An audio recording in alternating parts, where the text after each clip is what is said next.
बिस्मिल्लाहिर्रहमानिर्रहीम, अस्सलामु अलैकुम। वेकअप पाकिस्तान रमज़ान स्पेशल में आपको कहूँगा बहुत बहुत खुश आमदीद। हम सब ईद की खुशियाँ मना रहे हैं। उम्मीद करता हूँ कि आप भी ईद की उतनी खुशियाँ मना रहे होंगे जितनी हम मना रहे हैं। आप सबको बहुत बहुत ईद मुबारक मेरी तरफ से, न्यूज़ वन की टीम की तरफ से और तमाम ग्रुप की तरफ से। उम्मीद करता हूँ कि आप सब खैर आफियत के साथ होंगे। लेकिन ईद का मतलब ही है कि न सिर्फ अपने घर में खुशियाँ मनाना और सबके साथ, पूरी सोसाइटी के साथ मिलके वो खुशियाँ एक दूसरे में बांटना। और यकीनन आज जब हम देखते हैं कराची, जो कि दुनिया के कई मुल्कों से बड़ा शहर है, जिसकी आबादी 2 करोड़ कब की क्रॉस कर चुकी है, यहाँ पर अभी भी हम इसे मेट्रोपोलिस और तिजारती दारुल खिलाफा कहते हैं, लेकिन यहाँ के हालात उससे बरक्स हैं। यहाँ पर अगर जो NGOs हैं, जो अवाम की खिदमत कर रहे हैं, इंसानियत की खिदमत कर रहे हैं, वो ना करें तो हालात बड़े मुश्किल हो जाएंगे। इसीलिए हमने इस ईद पे सोचा कि क्यों ना उन लोगों को अप्रिशिएट किया जाए जो हमारे लिए और हमारी पूरी सोसाइटी के लिए ईद की खुशियां दोबाला कर रहे हैं। और इसमें ऐसा एक नाम सरे फहरिस्त है, वो है JDC। कि कोई तारुफ का मोहताज नहीं है, हर कोई जानता है सैयद जफर अब्बास को, वो क्या काम कर रहे हैं। लेकिन मैं हमेशा ये सोचता हूँ, क्यों जफर अब्बास ये काम कर रहे हैं, किसने उनको कहा है ये काम करने के लिए, क्या वजह है कि वो इस मुल्क की हर बुराई के खिलाफ आवाज़ उठाते हैं, हर बड़े आदमी से दुश्मनी ले लेते हैं गरीब की मदद करने के लिए। क्या मिलता है उन्हें उससे? आज ये बहुत सारे सवालात हैं मैंने उनसे पूछने, और ऑफ कोर्स वो ईद कैसे मना रहे हैं और ईद पर भी काम कर रहे हैं। ये बहुत सारे इश्यूज हैं जो आज उनसे डिस्कस करेंगे। देखेंगे किस तरह वो आवाम के लिए, इंसानियत के लिए ईद की खुशियां बांट रहे हैं। आइए मेरे साथ।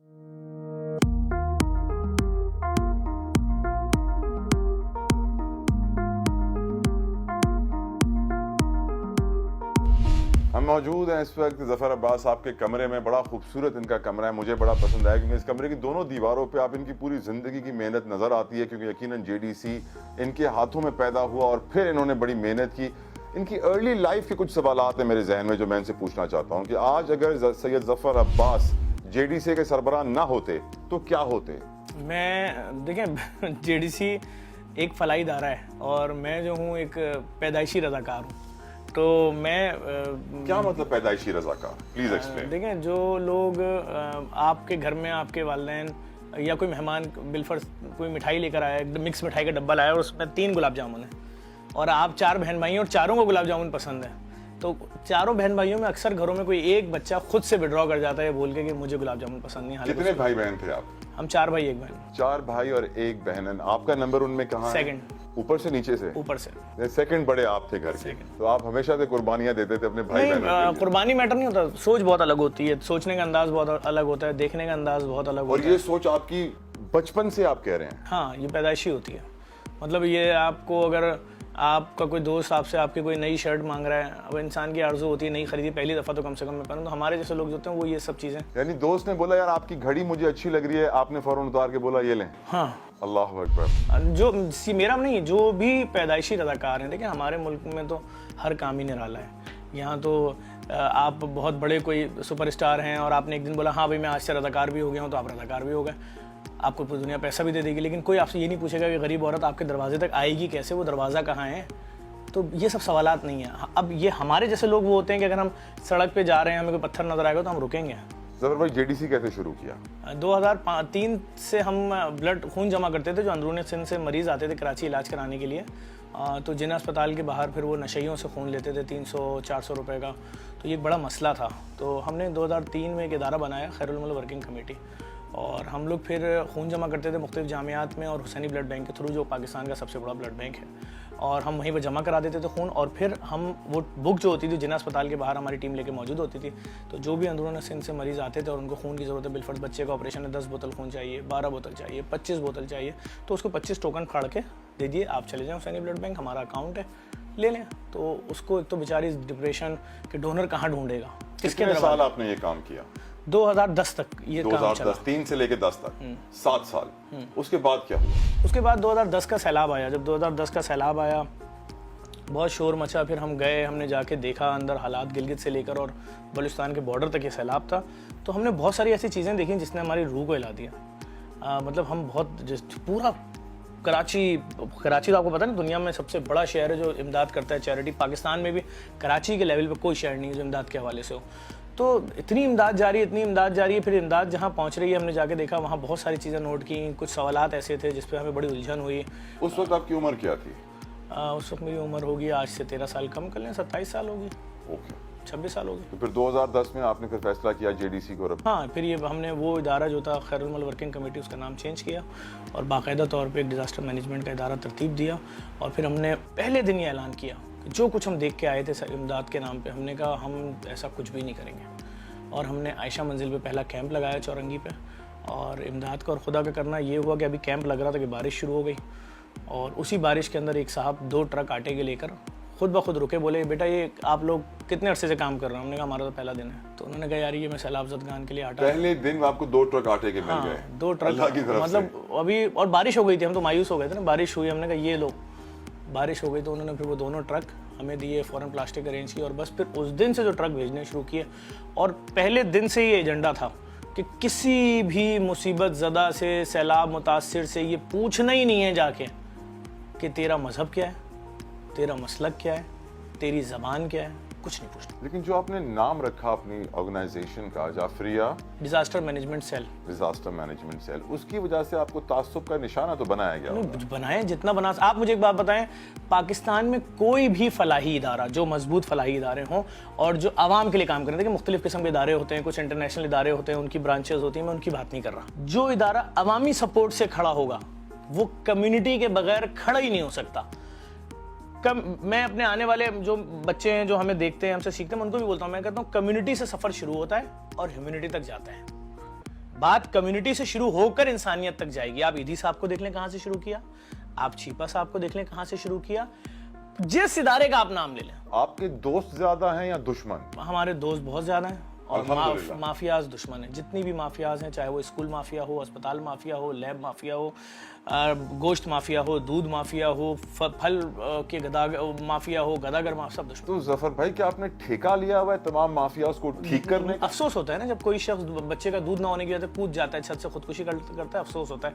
जब कोई शख्स अपने बच्चों को अपने हाथ से जहर के कैप्सूल खिला देता है और उसके सामने उसकी 2 साल की बच्ची तड़प तड़प के मर रही होती है और वो अपने आप को 4 कैप्सूल और खाता है कि मैं जल्दी मर जाऊं, अपनी बेटी को मरता हुआ इसलिए नहीं देख सकता कि 3 दिन से भूखे थे बच्चे, तो मुझे दुख होता है। जफर साहब, जब मैं भी खबर पढ़ते हैं, हम 2007-8 से न्यूज़ इंडस्ट्री से वाबस्ता हैं, और जब मैं भी रिसेंटली मैंने ये डेटा पढ़ा कि हमारे मुल्क में 5.5 लाख बच्चा हर साल ऑन पेपर रेप होता है, कि रिकॉर्ड्स के मुताबिक 5.5 लाख बच्चों के साथ हर साल ज्यादती होती है रिकॉर्ड के मुताबिक, यानी ऑफ द रिकॉर्ड वो नंबर कितना बड़ा होगा? मेरे और आपके घर में किसी बच्चे के साथ हो जाए, हमें इतनी जरूरत है हम पर्चा कटवाएंगे जाके इस माशरे में। जफर भाई देखिए, जिसका ईमान जिंदा है, जिसका दीन जिंदा है, वो तो कटवाएगा। जिस बीमार माशरे में हम रहते हैं, जिस मरीजों के माशरे में हम रहते हैं, हमारे उस बच्चे की भी जिंदगी काली कर देगा ये माशरा, हमारा भी जीना हराम कर देगा। आप सोचें वो कितने हिम्मत वाले लोग होंगे जिन 5 लाख ने पर्चा कटवा दिया, और मेरे जैसे कमजोर लोग कितने होंगे लाखों करोड़ों में जो ना मुंह नहीं खोलते होंगे। जनवरी में 5 केसेस आए लियारी जनरल हॉस्पिटल में, जिसमें से 3 बच्चियां मर गईं। उन 5 केसेस में से किसी एक की भी FIR या डॉक्यूमेंटेशन नहीं हुई। क्यों होगी सर? कोई सिस्टम ही नहीं है। आप बताएं ना। मैं तो सीधी सीधी बात करता हूं, देखें इतने बड़े बड़े वाकयात होते हैं। अभी आपके सामने दीवार गिरी 1000 रुपए के लिए शेरशाह में, 1000 रुपए। रमजान का चांद निकला नहीं कि सेठ 1000 रुपए बांटेगा, सब खड़ी थी औरतें, दीवार गिर गई उनके ऊपर, भगदड़ हुई, डंडे चले, सर फटे, करंट छोड़ दिया गया, नाले में गिरे, यानी कि 8-8, 10-10 घंटे बाद तक नाले से लाशें निकली। 1000 रुपए के पीछे रोजादार थे सब। कोई एक शख्स मुअत्तल हुआ? किसी एक ने रिजाइन दिया? अभी फायर ब्रिगेड में वाकये में 4 लोग शहीद हुए, कोई एक तो रिजाइन देगा ना। यहां बड़े बड़े वाकयात हो जाते हैं, किसी को कोई फर्क नहीं पड़ता। जफर साहब, आपके सारे दोस्त शरीफ आदमी और सारे दुश्मन माफिया कार्टेल्स हैं, कैसे सरवाइव करेंगे? देखिए, मैंने अपने हाथों से अपने 4 एम्बुलेंस ड्राइवरों को खबर में उतारा है, मैंने अपने 2 एजुकेशन हेड को खबर में उतारा है। तो ये सब चीज़ों से तो मैं नहीं डरता। अगर मैं डर रहा होता, बताएं, मैं के इलेक्ट्रिक के खिलाफ बोलता? मैं क्यों बोलता 2020 में कि भाई अगर इस बारिश में भी 80-90 लोग मरे तो मैं जी के इलेक्ट्रिक की नाम से कत्ल की FIR कटवाऊंगा? मैं नहीं बोलता, मैं डर जाता। हर बंदा यही बोला था ना, अरे नहीं नहीं ये तो फला सियासी पार्टी को फाइनेंस करते हैं, अरे नहीं नहीं ये तो फला सियासी पार्टी को फाइनेंस करते हैं, मैं डर जाता। क्या आपके ऊपर किसी सियासी पार्टी का ठप्पा है? नहीं, मेरा सियासी पार्टी से क्या ताल्लुक। कोई ये नहीं कहता कि आप फलां के सपोर्ट पे हैं, आप मुझे एक बात बताएं, अगर मैं किसी भी सियासी पार्टी की गुड बुक में होता तो कोविड में दुनिया की सबसे बड़ी राशन ड्राइव जिस इदारे ने चलाई है उसका नाम JDC है। डेली 35,000 बोरे राशन 4 महीने 10 दिन तक बांटना, फिर उसके बाद फ्री अस्पताल हुनैद लखानी साहब की ज़मीन पे कोविड के मरीजों के लिए खोल देना 2.25 साल तक। आपको पता है नेगेटिव प्रेशर प्लांट कितने का है जो कोविड के मरीज की सांस को उसी कमरे में बर्न करता था? 2 करोड़ 80 लाख रुपए का। ऑक्सीजन प्लांट, उस वक्त जब इतना सा सिलेंडर नहीं मिल रहा था, ऑक्सीजन प्लांट ढूंढ के लाया था मैं, 8 करोड़ रुपए का। वेंटिलेटर मिल रहा था पाकिस्तान में कहीं, दुनिया में कहीं मिल रहा था? जहां चेक कर ले, ventilator, BiPAP, CPAP, SDU, ICU, oxygen plant, उसके pressure plant, negative pressure plant, उस कंप्रेसर, उसका क्या क्या नहीं अरेंज किया, और 9 दिन में खोल दिया अस्पताल। आ जाओ, 22 लाख मांग रहे हैं ना सारे प्राइवेट अस्पताल 14 दिन रखने का फ्री में, और 1.25 साल रखा लोगों को। एक्सपो सेंटर जो आर्मी ने फील्ड अस्पताल बनाया, 2.25 साल तक खाना फराम किया जेडीसी ने, ना थैंक्स का लेटर मिला, ना कोई अवार्ड मिला। अगर हम किसी सियासी पार्टी, शुक्रिया भी अदा नहीं किया, नहीं, अगर हम किसी सियासी पार्टी की गुड बुक में होते, किसी भी, तो यार वो तो अच्छा डांस करने पे सदारती अवार्ड मिल जाता है हमारे यहाँ, हमें तो नहीं मिला। फिर आप अगर दूसरी बात करें, अभी सैलाब में आप बता दें, जेडीसी से बड़ा अगर किसी ने ऑपरेशन किया है तो उसका नाम बता दें। डेली 400 ट्रक रेडी फूड, कौन सा इदारा है जिसको हमने 50,000 25,000 इससे कम राशन दिया कि आप भी पहुंचाइए? करोड़ों रुपए के कैंप लगा, एक दिन में 50,000 मरीजों का मेडिकल कैंप देखा है आपने? हमने लगाया है। करोड़ों रुपए की मेडिसिन, जो पुलिस का इदारा है एसएसयू, जो हमारे डीआईजी हैं मकसूद मेमन साहब, उनके जफर साथ। साहब, जब अप्रिसिएशन नहीं है, कोई शुक्रिया भी नहीं कह रहा है, फिर आपके अंदर ये जज्बा कहां से आ रहा है? मैं कैसे बर्दाश्त कर लूं कि बेचारा एक लड़का पहाड़ के ऊपर बैठा हुआ है, बता रहा है ये मेरे भाई की मैयत है, खुश्क जमीन नहीं है, सीमेंट से चिपका रहा हूं पहाड़ के ऊपर, खाना तो भिजवा दो। तो मैं क्या कहूं? मैं कहूं नहीं कोई नहीं कर रहा तेरी मदद, मैं भी नहीं करूंगा। हमें वो दिल नहीं है। देखिए, मैंने आपके उस सवाल का जवाब दिया जो आपने कहा कि किस सियासी पार्टी गुड बुक में हो, किसी की गुड बुक में आज जब आप इतने मशहूर हो गए हैं, किसी ने आपको कभी दावत भी नहीं दी कि आइए हमारी पार्टी ज्वाइन कीजिए? मुझे हर पार्टी ने दी ऑफर, बहुत सारी पार्टियों ने दी ऑफर। किसी सबसे बड़ी ऑफर क्या थी? बहुत बड़ी ऑफर थी वो। कितने करोड़ थे उसमें? नहीं, पैसे की नहीं, उन्होंने सीट की ऑफर है हर पार्टी से। सेनेटर बनाया थे, हाँ, एमएनए, बड़ी एमपीए, हर सीट की ऑफर हो चुकी है। मेयर कराची? सर मुझे बनना ही नहीं है मेयर कराची। मेयर कराची के पास इख्तियार होता है, कभी नहीं हुआ। तो मैं क्यों बनूं? मुस्तफा कमाल साहब के दौर में था एक, देखिए मुशर्रफ साहब भी तो थे ना, वो जमाना दूसरा था। जेडीसी की माशाल्लाह से हमने अचीवमेंट्स आपसे सुनी। What is JDC doing today? आज क्या कर रहा है? आज ईद के दिन क्या किया जा रहा है? इस वक्त भी जब ईद का दिन है, लोग खुशियां मना रहे हैं, हम खुश नहीं हैं, हम कोई खुश नहीं है। लाखों खानदान पाकिस्तान में ऐसे हैं जिनके बच्चों ने आज के दिन भी नए कपड़े नहीं पहने और वो अपने घरों से बाहर नहीं निकले। बहुत सारों ने शर्म की वजह से अपने घरों के बाहर ताला लगा दिया और खुद अंदर बैठे हुए हैं। लोगों से बोला ताला मार दो बाहर, ताकि ना कोई हमारे घर आए, ना हमारे बच्चे बाहर निकल के शर्मिंदा हों। आप ले गए जबरदस्ती बच्चों को नमाज पढ़ने, आओ बेटा चलो ईद की नमाज, चला गया नमाज पढ़ने। उसने वहां देखा कि लेफ्ट राइट हर बच्चे ने नए कपड़े पहने हुए। मेरे बाप के पास था ही नहीं पैसा, और सच है वो बच्चे अब घर से बाहर भी निकले खेलने के लिए, कैसे झेलेंगे? लोगों को मर जाएंगे। मैं बताते हुए रो रहा हूं, तो जिन पे गुजरेगी वो क्या झेल रहे थे बेचारे। तो भाई हुकूमत ने जहां लाके छोड़ा है हमारे लोगों को, कयामत गुजरी है आज लाखों घरों पे। ठीक है, ईद थी, जिनके यहाँ था, जिन्होंने सपोर्ट किया। मैं भी 3 दिन पहले गया, वाटर पंप पेट्रोल भरवा रहा था। मैं अक्सर बाइक पे भी घूमता हूँ, जब मैं जरूरी नहीं हर वक्त गाड़ी में घूमूं। थ्रेड बेतहाशा है मुझे। पहले रेंजर्स वाले भी मिले हुए थे, अभी 2 अभी वापस हुए, पुलिस वाले मिले हुए, सिक्योरिटी गार्ड्स मिले हुए, बहुत थ्रेड है। लेकिन मैं गया बाइक पे पेट्रोल डलवा रहा था, मैंने देखा रात 11:30 बजे, मैंने देखा जितनी मोटरसाइकिलों की दुकानें सब भरी हुई हैं रात 11:30 बजे, और इतने बच्चे 6 साल 7 साल के बच्चे काम कर रहे हैं, और बाइकों का रश है। ईद आने वाली है, गरीब के पास मर्सिडीज थोड़ी होती, मिडिल क्लास लोग अपनी बाइकिंग सही करवाएंगे ना। फिर मैं वहाँ गया, मैंने जाके उनसे बोला, उन दुकान वालों से, यार मैं क्या इन बच्चों से बात कर लूँ? उन्होंने कहा कर लो। उनको पता था जफर है, अभी नहीं मना करेंगे तो ये चाइल्ड लेबर और एक शोर शराबा शुरू कर देगा। मैंने पूछा बच्चों से, बेटा क्या कर रहे हो? उसने बोला कि मैं वो व्हील थ्रू काम। मैंने कहा ईद की शॉपिंग कर ली? बोला नहीं। यहाँ से लेकर और यहाँ तक उसकी कमीज पूरी खुली हुई थी, चप्पलें टूटी हुई थी, दोनों पाँव में अलग अलग चप्पल थी। दूसरे बच्चों से पूछा, एक ने बोला शायद मैंने कर ली, बाकी सब ने बोला हमने नहीं किया। तो उस हुदूद में मेरी आंखों के सामने 10 बच्चे थे। मैंने उससे बोला एक बंदा अपना साथ भेज दो, मैं इनको सिर्फ शॉपिंग करा के ला रहा हूँ। उसने कहा चले जाए। तो उन्होंने कहा हमारा ही रिक्शा एक जानने वाले का। मैंने हाँ ले आओ। सबको डाला उसमें, लेकर गया सलून पे। मैंने कहा इनके बाल काटो। अब वहाँ जिस सलून पे ले गया बड़े अमीर लोग बैठे थे, लेकिन उन्होंने बड़ा हिम्मत का मुजाहरा किया। उन्होंने कहा हाँ यार हम अपना टाइम दे रहे हैं, कटवाइए। सब बच्चों के बाल कटवाए, उनको फेशियल करवाया, उनका चेहरा चेंज हो गया। उन बच्चों के हाथों से केमिकल, सर के बालों में डीजल भरा हुआ था, गाड़ी का ऑयल भरा हुआ था। वो जब शैम्पू कर रहा था मैंने मनाजिर नहीं दिखाए, तेल गिर रहा था। बेचारे गाड़ियों के नीचे छोटे होते हैं ना, उस्ताद बोलते चला जा नीचे। अब वो गर्म हो ठंडी हो, नीचे बैठ के खोल रहे हैं, वो ऑयल मुंह पे भी गिरता होगा। फिर मैंने बच्चों से पूछा हाँ भी फेशियल कराया कैसा लग रहा है? बड़े खुश। मैंने खुद उनके बालों में हाथ फेरे, बड़े सिल्की बाल थे। मैंने कहा चलो आ जाओ। अब बच्चे वही, ऐसा लग रहा है कि वो दुनिया में पहली दफा आए, किसी सैयारे से आए, कोई यूं देख रहा है, कोई यूं देख रहा है। मैंने उनसे पूछा भाई क्या पहले कभी नहीं है? कह रहे हम तो गरीब हैं। मैंने उन बच्चों से पूछा तुम कमाते कितना, टाइमिंग क्या है? कह रहे सुबह 10 बजे आते हैं, वापस कब जाते हो? रात 2 बजे। यानी जो बच्चे 18 घंटे नौकरी कर रहे हैं, तनख्वाह क्या है? कह रहे 100 रुपए दिहाड़ी। यानी महीने के $10 महीने के, पूरे महीने 18 घंटे काम करोगे तो $10। और आपको तो पता होगा मैकेनिकों के उस्ताद पीटता कैसे? जी हाँ। कि जो चीज हाथ में आ गई, पाना पेचकस अगले के ऊपर। मैं उनको लेकर गया एक बहुत बड़े ब्रांड पे। मैंने वहां देखा कि हर फैमिली शॉपिंग कर रही है, ईद में 3 दिन रह गए, बेटा कुर्ता पहन के आ रहा है तो माँ तस्वीर खींच रही है, तो बाप तस्वीर खींच रहा है, तो बहनें तस्वीर खींच रही हैं। हम इन मासूम बच्चों की भी वीडियो बना रहे थे। अब उन बच्चों ने जब उस ब्रांड में कुर्ते देखे, गुलाबी कुर्ता, हरा कुर्ता, नीला कुर्ता, वो खुशी से पागल हो गए। वो कुर्ते उन्होंने लिए, मैंने कहा लो जितने ले सकते हो खरीदो। तो इतने में उनके वहाँ का स्टाफ आ गया उस मार्ट का, ये आप के सोलिया के बच्चे ले आए और हमारे यहाँ बच्चों की वीडियो नहीं बनाया, अलाउ नहीं है। दिला दें जो दिलाना है, लेकिन बस इनकी वीडियो नहीं बनाए। अल्लाह हमें हिदायत दे। मुझे इतना गुस्सा आया, मैंने सोचा अब ये वीडियो जारी कर दूं जो ये बोल रहा है। आपने नहीं की जारी? नहीं की ना, मैंने उसका नाम लिया। लेना चाहिए। मैं नहीं लेता, मैं कहता कब तक मैं कोई ब्लैकमेलर नहीं हूं। इतने माफियाज और इतने कार्टेल से वैसे ही आपने फटे लिए हुए हैं, तो ये मुआशरे का जो कहते हैं ना कड़वा सच। मेरा इतना गुस्सा था, कसम खा के बोल रहा हूं, मैं उस वक्त वीडियो बनाता 1 घंटे में 10 लाख शेयर होती। मैंने उन बच्चों से किस मुंह से बोला होगा बेटा वापस रख दो कुर्ते? आपने कुर्ते वापस रखवाए हैं? हाँ, उन्होंने बोला कि इन बच्चों की नहीं बना। मैं तो बनाऊंगा ना, मैं उनकी फीलिंग्स तो देते ना कम से कम। यार मैं ये फीलिंग्स तो दिखाऊं अपने पाकिस्तानियों को कि तुम्हारे अतराफ में लाखों ऐसे बच्चे हैं कि जिनके दिलों में ये आस है कि वो भी ईद के कपड़े खरीदे। दिलाओ उनको, मुझे मंजर दिखाना था। अब मैं किस दिल से उन बच्चों से बोलूंगा? और ये वही बच्चे थे, यकीन करें, जब मैं मॉल में दाखिल हुआ हूं ना, तो लोग भाग भाग के मेरे पास आ रहे थे और एक जुमला बोल लेते, जफर भाई एक सेल्फी। तो उसमें एक बच्चा मेरे पास आया कि तुम कोई बड़े आदमी लग रहे हो, पुलिस वाले हो गया? मैंने कहा नहीं, मैं पुलिस वाला नहीं हूँ। अब सुने, वहां से मैं अगले मार्ट में गया। जैसे ही मैं अंदर गया, वहां पर उन्होंने हमें वेलकम किया। उनके स्टाफ ने लाके सबसे पहले उन मासूम बच्चों को मिनरल वाटर की ठंडी बोतलें दी, वो जो उन्होंने अच्छे ब्रांड्स भी हैं। उसके बाद उन्होंने लाके उनकी शलवारों में कमरबंद डाला। एक सूट उन बच्चों ने वहां पहना। उससे पहले जूते की दुकान में उनको ब्रांडेड जूते दिलाए सब बच्चों को। फिर एक सूट उनको दिया जो तुम ईद वाले दिन पहन लेना जाओ। फिर उन बच्चों के साथ खड़े होकर वीडियो बनाई। वहां गए, उन्होंने कहा 15% डिस्काउंट ले लो। एक साहब खड़े थे, उन्होंने कहा 8000 मेरी तरफ से शॉपिंग में शामिल करें।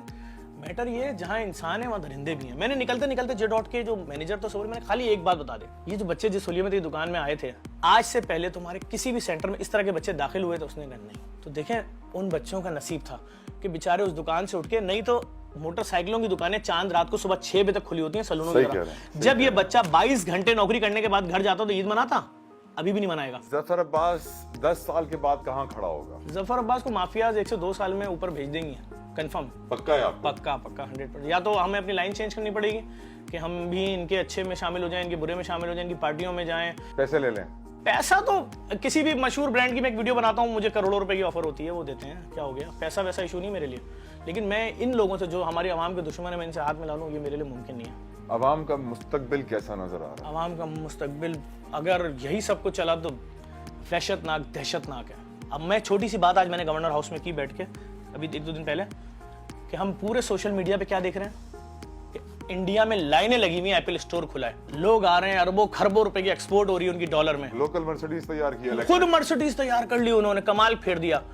एप्पल स्टोर खुल गया वहां पर, और हम यहाँ पहली रमजान को सेब के ठेले पे खड़े हैं आज तक कि अल्लाह के वास्ते रेट कम कर दे यार, लोग नहीं खा पाएंगे। तो हमें और अभी दुनिया में बड़ा फर्क है। मैं तो पड़ोसी मुल्क की बात कर रहा हूँ, तो हमारे यहाँ जब तक ये हुक्मरान है जिनको ना लिखना आता है ना पढ़ना आता है, सिर्फ मामलात अरबों खरबों की रोजाना की डीलिंग है, ये वो, तो तब तक ये आवाम तो बेचारी पिस गई, अब तो खत्म। ये आज कौन ईद का शो देख रहा होगा? लोग तबाह हो चुके हैं। गए लोग क्यों नहीं जा रहे दूसरे घरों पे ईद मिलने? किसी के घर जाएंगे, कौन किस मुंह से ईदी देगा? 10 रुपए ईदी कोई किसी को दे दे तो बच्चे लोग फाड़ देंगे। सियासतदानों में कोई उम्मीद नहीं है, मुल्क के ब्यूरोक्रेट्स में जितनी आपको उम्मीद है मुझे भी उतनी ही उम्मीद है। मुझे तो कोई उम्मीद नहीं है। तो बस मुझसे क्यों पूछ रहे हैं भाई? आप सेलिब्रिटी मुझसे ज्यादा मैं सेलिब्रिटी नहीं हूँ, मेरी कोई औकात नहीं, मैं सेलिब्रिटी नहीं हूँ भाई, मैं तो एक फारिग आदमी हूँ। आप देखें हम तो क्या क्या चीजें झेल रहे होते हैं लोगों की, यकीन जाने। कल वो एक साहब ने हमारी एम्बुलेंस बुक कराई, लियाकत नेशनल से वो गए पहले, वो क्या कहते हैं वो नॉर्दर्न बाईपास से गए वो लियारी, लियारी से मरी वेटिंग कराई, वहां से लेकर गए दोबारा नॉर्दर्न बाईपास। अगर कोई और एम्बुलेंस होती कम से कम भी बिल बनता 22-23 हजार रुपए का कम से कम। ड्राइवर ने बोला सिर्फ पेट्रोल की 7,000 दे दो। बोला अच्छा रुको देते हैं, कैमरा निकाला, बोला ये देखो 7,000 मांग रहा है, 7,000। मतलब शरारत का लेवल देखें लोगों का कि फराई इदारों को भी नहीं छोड़ रहे हैं। हम उस माशरे में लोग इतने ज्यादा, मैं क्या बोलूं हम, लेकिन चल रहे हैं। आपकी बातें सुनने के बाद मैं इस नतीजे पे पहुंचा हूं कि जो मैं हमेशा से पहले भी कहता था, हमारे यहाँ बचपन से प्रॉब्लम ये था कि जब भी कोई शख्स साइकियाट्रिस्ट के पास जाता है, कहते हैं वो दिमाग के डॉक्टर के पास जा रहा है, वो पागल हो गया, देखो इसको दिमाग का प्रॉब्लम हो गया है।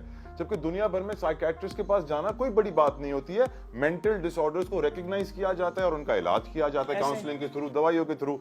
सैडली हमारे मुल्क में जफर साहब ये रिवाज ही नहीं है। साइकियाट्रिस्ट, ओहो हमारा बच्चा पागल हो गया, दिमाग के डॉक्टर के पास जा रहा है, जिसकी वजह से हमारी सोसाइटी में मेंटल डिसऑर्डर्स आम हैं। स्किज़ोफ्रेनिया हो, नेक्रोफिलिया हो, ना जाने अल्लाह पेडोफाइल्स हो, कैसी कैसी बीमारियां पनप रही हैं और हम इग्नोर कर रहे हैं। देखें बात सिंपल सी है, आप अपने वालिदैन के इकलौते बेटे हैं, माँ बाप ने बहन का जेवर बेच के, इकलौते बेटे और 2 बहनें हैं, माँ बाप ने बेटियों का जेवर बेच के आपको प्राइवेट कॉलेज से इंजीनियरिंग की डिग्री दिला दी। अब उन बहनों का जेवर आपने देना है नौकरी करके, नहीं देना वापस? लाजमी। तो जब नौकरी लगेगी तो दोगे ना। कराची में नौकरी ही नहीं है, पाकिस्तान में नौकरी नहीं है, प्राइवेट नौकरी वाला आपसे कह रहा है 18 घंटे नौकरी करोगे तो 25,000 रुपए मिलेंगे, वो कह रहा है 9,000 तो बाइक का पेट्रोल लग रहा है आने जाने का, घर का रेंट 24,000 रुपए, बचे मेरे पास 13,000 रुपए, जिंदा कैसे रहेंगे?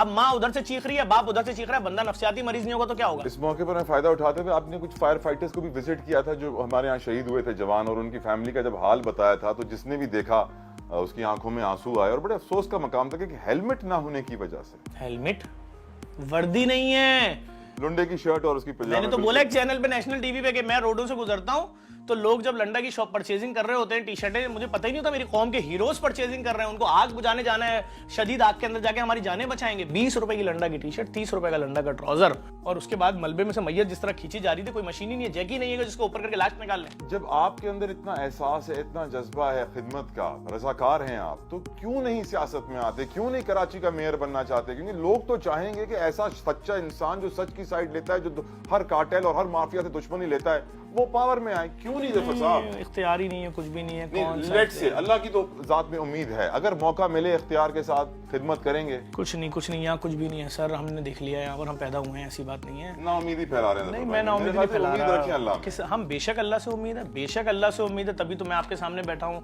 लोग जैसे तैसे, जिस किसी हालत में, अल्लाह का शुक्र, आप मेयर बने, कोई चीफ मिनिस्टर बने सिंध के।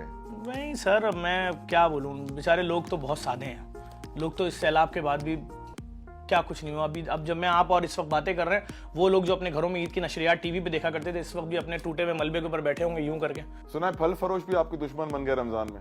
सर ज्यादती कर रहे थे, ज्यादती कर रहे हैं। आप देखें खरबूजा वो 350 रुपए किलो, केला 600 रुपए दर्जन, सरकारी लिस्ट में लिखा हुआ 190, बेच रहे हैं 600। हमने बोला बिल बना के दे दो, तुमने बिल बना के दे दिया। एक फ्रूट चाट 6 लोगों की 2600 रुपए की। जी हाँ, जी हाँ। जब मैं उस ठेले पे गया, तेरा ही बिल है भाई? बोला हाँ। मैंने कहा सरकारी रेट लिस्ट दिखा, बोला हम नहीं मानते सरकार को। आपकी कॉल के बाद क्या फर्क पड़ा? आज 40 रुपए किलो बिक रहा है खरबूजा। मुझे इतनी गालियां बक रहे हैं फल फरोश। पंजाब से भी 2 बाप बेटों ने वीडियो बना के भेजी गाड़ी में, कह रहे हैं तेरी ये तेरी वो, तूने हमारा काम तबाह कर दिया। मुझे भी एक बिजनेसमैन मिले, उनका 600 मिलियन का लॉस हुआ। बोला हमारे साथ रमजान में अपना साइट पे थोड़ा सा पैसा इसमें डाल देते थे, 1 महीने में वो पैसा 3 गुना 1800 मिलियन होकर वापस मिलता था। जफर भाई, ब्रेक पे जाने से पहले आखिरी सवाल, कभी ख्याल नहीं आया कि यार मैं भी डिफेंस में घर लूं, बड़ी मेरे लिए मसला ही नहीं है। मतलब आप चाहें तो आपके लिए कोई मसला मेरे लिए कोई मसला ही नहीं है। आज भी आप कौन से इलाके में रहते हैं? वहीं जहाँ पैदा हुए तो वहीं रहते हैं। और वो कोई हाई एंड इलाका नहीं है, एक पसमानदा इलाका है। नहीं, अच्छा इलाका, अच्छा इलाका कहेंगे उसे। बहुत अच्छा इलाका। पूरा कराची ऐसे रहता है। रईस होते हैं ना, वो तो जाते हैं पूरा कराची, पूरा कराची ऐसे रहता है। पूरा रईस वईस होना क्या होता है यार? ये कोई जिंदगी थोड़ी आप अपने लोगों को छोड़ दें।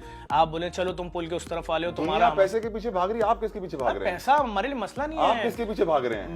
मैं अपने लोगों के लिए काम कर रहा हूँ। पाकिस्तान का सबसे कम उम्र मल्टीनेशनल कंपनी का नेशनल सेल्स मैनेजर रहा हूं मैं। अल्लाह अकबर। मेरे अंडर में 450 नेशनल मैनेजर काम करते थे भाई। मेरे लिए पैसा वैसा क्या, मैं आज भी इतनी कंपनीज हैं, खाली यूं करके एक वीडियो बना दूं ना, भाई ये मसाले वाले हैं और ये कह रहे हैं इनका ये मसाला है, अगर आप तहकीक कर लो अच्छा हो तो इनसे ले लेना। ये बोलने के मुझे करोड़ों रुपए मिलते हैं। माशाअल्लाह। इतनी सी बात, पैसा वैसा कुछ नहीं है मेरे लिए। इतनी सी बात आपके लिए, पाकिस्तानियों के लिए बहुत बड़ी बात।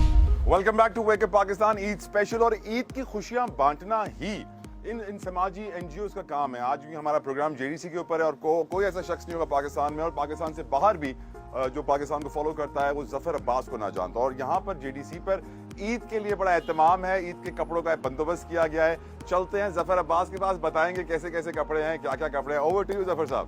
सर देखें, इस वक्त यहाँ पर जो हमारे यहाँ माँ हम भी ईद मनाएंगे कैंपेन है जो 22 रमजान से शुरू होती है, वो चल रही है। हमारी टीमें सारी रात लोगों की आबादियों में रही हैं, मुख्तलिफ एनजीओज को कपड़े दिए।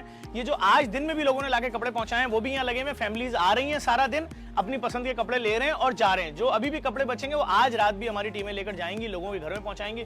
इसमें हर तरह के बच्चों के फ्रॉक हैं, इसमें वास्केट है, इसके अंदर। जफर साहब ये प्लीज एक्सप्लेन कीजिएगा, क्या मतलब अपनी पसंद के कपड़े, क्या चॉइस देते हैं आप? चूज करते हैं वो लोग? असल में होता है जब हम जिस आबादी में जाते हैं, किसी के घर जाते हैं ना, हमारे पास चूंकि बहुत बड़ी क्वांटिटी में कपड़े होते हैं, हम वहाँ लोगों को पूछ लेते हैं भाई आपकी एज एज कितनी है बच्चों की, उनका क्या तरीका कार है, वो किस किस तरह के पसंद करते हैं, उनके घरों में उतने कपड़े दे देते हैं, हर एक एज के हिसाब से 4-4, 5-5 सूट वो अपनी पसंद के जोड़े ले लेते हैं और बाकी वो वापस कर देते हैं। तो जिनके यहाँ बहुत ही बुरे हालात होते हैं, उनके 3-3 जोड़े एक बच्चे को दे दिए, 4-4 जोड़े दे दिए, कम से कम साल भर निकालें अपना तो किसी ईद पे जोड़े देने का टारगेट क्या है वैसे जफर साहब? हमारा तो इस बार हमने बोला था कि भाई हमें एक जोड़ा मत देना, अपने खानदान बरादरियों में अपने रिश्तेदारों के घरों पे पहुंचाओ, क्योंकि हर साल 2 लाख जोड़ों का टारगेट होता था। इस साल तो मैं जिधर देख रहा हूं 10 लाख, 20 लाख, 25 लाख खानदानों ने लिए ही नहीं होंगे कपड़े ईद के। मैं चैलेंज से कह सकता हूं जो हालात है महंगाई के। अच्छा, ये देखना भी बहुत जरूरी है कपड़ों का स्टैंडर्ड क्या है, क्वालिटी क्या है, किस तरह के कपड़े बनाए हुए हैं। जफर भाई मैं चाहूंगा आप अपने हाथ से दिखाएं। सर देखें ना, ये आप ऑर्डर पे बनवाते हैं खास नहीं देने नहीं, के लिए? ये मुख्तलिफ हमारे डोनर्स हैं, मुख्तलिफ कंपनी से लोग हैं। अब देखें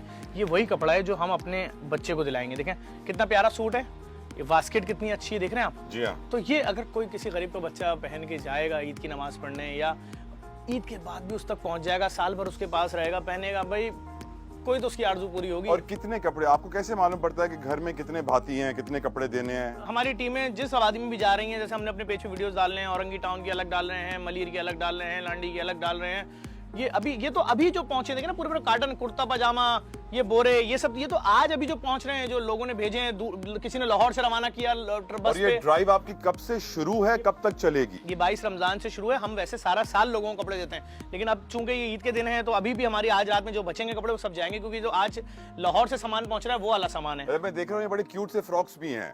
हाँ, ये यानी आपने बच्चियों का खास ख्याल रखा है। बिल्कुल बिल्कुल। आप खुद भी बेटी वाले तो नहीं है? बिल्कुल बिल्कुल, मेरी बेटी है और उसकी उम्र तकरीबन 7 से 8 महीने है। माशाल्लाह, तो आपने ये परफेक्ट किया कि फ्रॉक जरूर फ्रोजन का एक होना चाहिए। बिल्कुल, फ्रोजन हर चीज आउट क्लास, हर चीज आउट क्लास। और शूज भी मैं देख रहा हूँ उस तरफ, शूज भी आपने बिल्कुल, रखे आप हैं बड़ी देखें, अच्छी क्वालिटी आप के। देखें ना, हर चीज बच्चियों की देखें, कितनी प्यारी सैंडल है, फूल बने हुए हैं इसके ऊपर।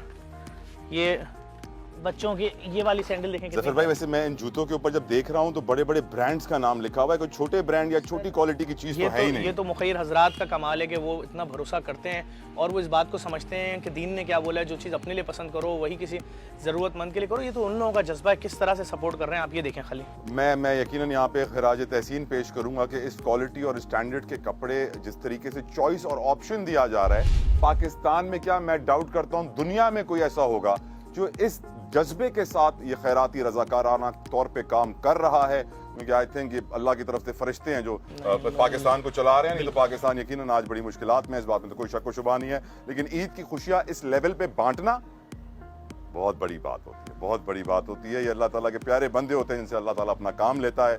यकीनन ये जफर अब्बास साहब की खुश नसीबी है कि वो ये काम कर रहे हैं। कितने लोगों को खाना रोजाना खिला रहे हैं इस वक्त, आज भी, ईद के दिन भी? कराची से आजाद कश्मीर तक तकरीबन डेली रोजाना 1 लाख से ज्यादा लोगों को। और जो ये परसेप्शन है कि जेडीसी सिर्फ एक कराची की तंजीम है, नहीं, जेडीसी मिट्टी का सबसे बड़ा दस्तरखान सिर्फ मिट्टी सिविल अस्पताल का हमारा है। लाहौर फिरोजपुर रोड पे रेस्टोरेंट हमारा है, 3 साल से सबसे बड़ी अफ्तारी हो रही है लाहौर में, जैन मंदिर पे सहरी हो रही है, वो हमारे दस्तरखान है। उसके अलावा इस्लामाबाद पिम्स अस्पताल पे 3 साल हो गए जो फ्री रेस्टोरेंट लगा हुआ है हमारा है। सिद्दीक चौक पे जो सारा खाना चल रहा है वो हमारा है।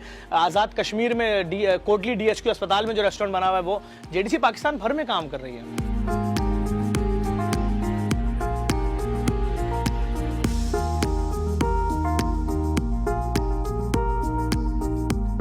अच्छा काम है, बड़े अच्छे कपड़े हैं। लेकिन जिस दफ्तर में हम इस वक्त हैं, क्योंकि जेडीसी की पैदाइश साल 2010 में हुई, जिस तरह प्रोग्राम में पहले मालूम पड़ा, 13 साल उम्र है इसकी। 2011 से ये ऑफिस कायम हुआ है, काम कर रहा है। लेकिन अब माशाल्लाह से जेडीसी ने पूरे कराची में बहुत सारे डायलिसिस सेंटर खोले हैं। यकीनन डायलिसिस एक बड़ा महंगा इलाज होता है और पाकिस्तान में इलाज मुआलजे के अखराजात गुर्बत में इजाफे की सबसे बड़ी वजह है।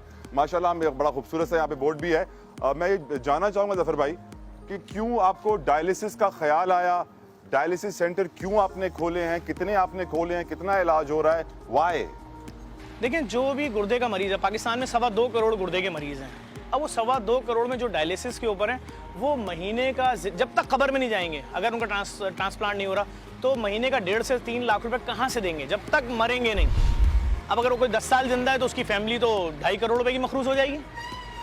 तो बात यह कि उसके लिए एक ऐसा सेंटर चाहिए कि जिंदा तो रहो, नहीं करा सकता कोई 15,000 रुपये का डायलिसिस। तो हमने क्या किया, हमने एक ऐलान किया था 1 साल पहले कि हम कराची में पहले मरहले में 50 फ्री डायलिसिस सेंटर बनाना चाहते हैं, उसके बाद अंदरूनी सिंध, फिर पूरे पाकिस्तान भर में फ्री डायलिसिस। और वही मशीनें इस्तेमाल होंगी जिसपे अगर प्रेसिडेंट ने कभी कोई रिलेटिव, सदर पाकिस्तान भी अपने किसी रिलेटिव को लिटाना चाहे तो बोलेगा ना फिरजीनियस की मशीन पे लेटना चाहिए, फिरजीनियस की मशीन लगेंगी। और डायलिसिस में कोई डायलाइजर रीयूज नहीं होगा, कि भाई गलती से 10 दफा रीयूज होना था, एक दफा गलत लग गया तो पेशेंट गया गुर्दे में था, मरा एड्स में।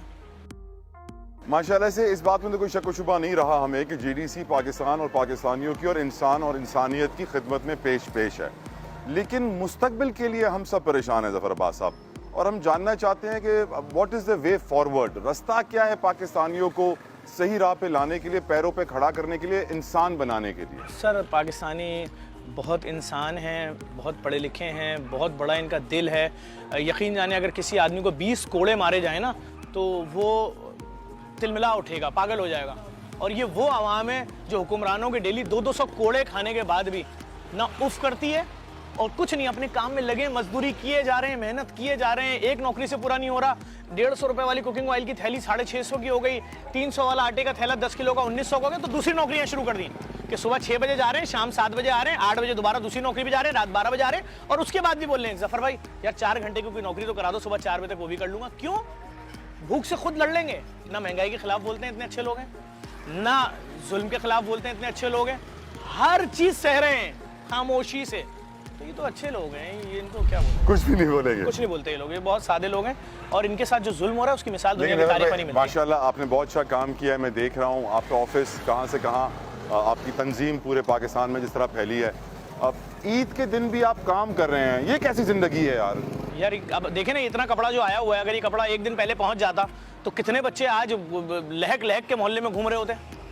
ये तो हमारे पास पहुंचा देर से, थोड़ा लेट पहुंचा है, दूसरे शहरों से आया है, लेकिन हम ये भी अभी पहुंचाएंगे। हम क्या करें, हम तो चाहते हैं कि हमारे लोग, आपके बच्चे, आपकी बीवी बोलती नहीं है भाई तुम ऐसा क्या काम कर रहे हो, तुम अपनी फैमिली की जिम्मेदारियां पूरी नहीं कर एक रहे? औरत और उसके 3 बच्चों के थोड़ा सा अपने मामलात कंट्रोल कर लेने से, अपनी फीलिंग्स की कुर्बानी दे देने से हज़ारों लाखों लोगों के फीलिंग्स और उनके जज्बात अच्छे तरीके से अपनी फैमिली के साथ शेयर हो जाएं। तो मैं समझता जफर हूँ, भाई क्लोजिंग रिमार्क्स ईद के ऊपर आप पाकिस्तान को क्या आखिरी मैसेज देना मैं बस चाहेंगे? सिर्फ यही मैसेज दूंगा, आपके बच्चों ने अगर अच्छी ईद गुजारी है, आपने अच्छी ईद गुजारी है, अगर दिन अभी भी बचे हैं, कुछ नहीं करें, अपने उन रिश्तेदारों के यहाँ ज़रूर जाएं मिलने के लिए जिनसे आप इसलिए नहीं मिलते कि उनके फाइनेंशियल हालात आप जैसे नहीं हैं, पैसों में वो आप जितने मजबूत हैं। और उनके बच्चों को, अगर किसी अमीर दोस्त के बच्चों को ईदी भाई आप 1000 रुपये दे रहे हो, 5000, तो उनके बच्चों को 10,000 रुपये ईदी दे देना भाई, खुदा आपका भला करेगा, लोग बहुत मुश्किल है। और इस मैसेज के साथ मैं अपने तमाम तर व्यूअर्स से इजाज़त चाहूँगा। यकीनन न्यूज़ 1 की एक काविश है ताकि हमारे प्रोग्राम का नाम भी है वेकअप पाकिस्तान, पाकिस्तानियों को हम